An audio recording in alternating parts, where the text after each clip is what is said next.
born from a world of piracy.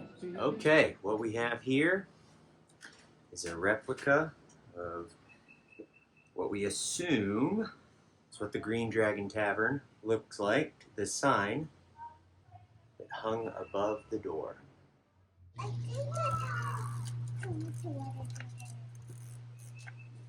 You're gonna make a real Dragon Tavern sign.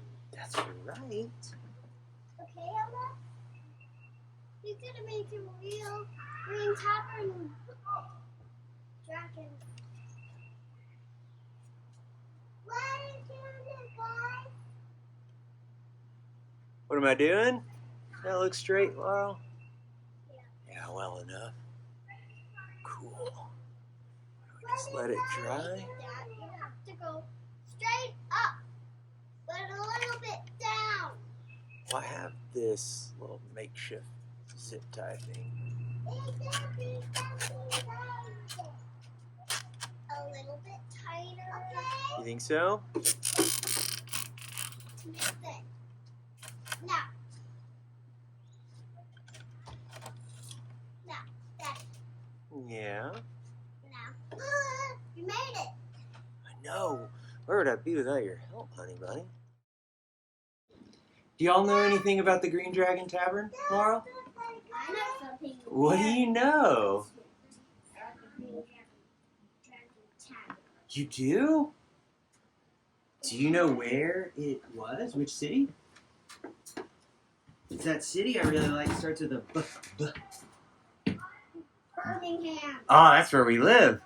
But there's a city that I visit every now and then, and it starts with B, and it's got, remember that Pups of Liberty movie we saw? Of Liberty. Paul Ruffier and Boston.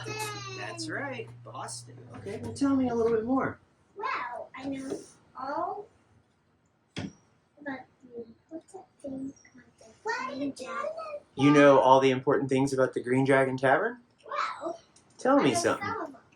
Oh, okay. What do we know? There's a lot of books. Oh, they had books? Yeah. Taverns were known to carry newspapers and Daddy. pamphlets, yeah. Daddy, there's a rule. Oh, what rules? No bringing cute little loveys to the Green Tavern.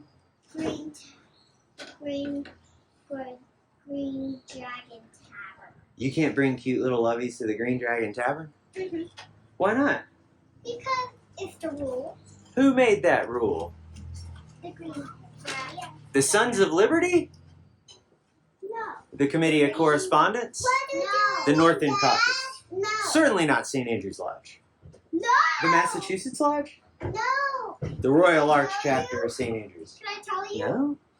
Dragon Tavern made that rule. Oh, no. Well, you know what? I think I know a little bit about the Green Dragon Tavern, and I think that they would allow cute loveys in there. I didn't get up. Okay, now, But on Sundays, you can go to the Green Dragon Tavern and bring cute little loveys. do you want to know what happened to the Green Dragon Tavern? What? In 1828, the city of Boston. Notice I said city and not town. Not too long before it became a city. And the mayor and a bunch of selectmen and all these folks decided that we want to widen Union Street. What's up, girls? Then what happened to the Green At the end of October 1828, 9 o'clock in the morning, bulldozing crew showed up. And they started tearing it down. And all of a sudden they stopped. They're like, stop, what are you doing? You can't do this. You don't have our permission. They were working out some negotiations about selling it to the city. That conversation had been going on for 25, 30 years. And they finally had the opportunity to sell it and support their city. At least that's how they, that's how they felt about it. It was regrettable, but if it was inevitable, at least they were doing it as champions to the city. But that morning, it sure didn't feel like that. So they stopped, and they had like days to sell whatever remained. I think they sold a bunch of bricks, and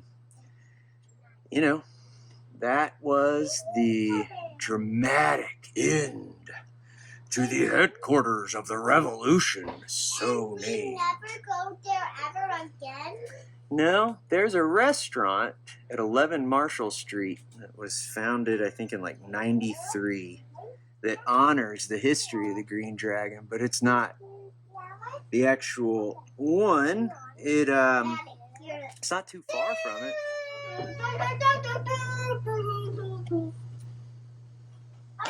Green Dragon Tavern, headquarters of New England's anti-revolution.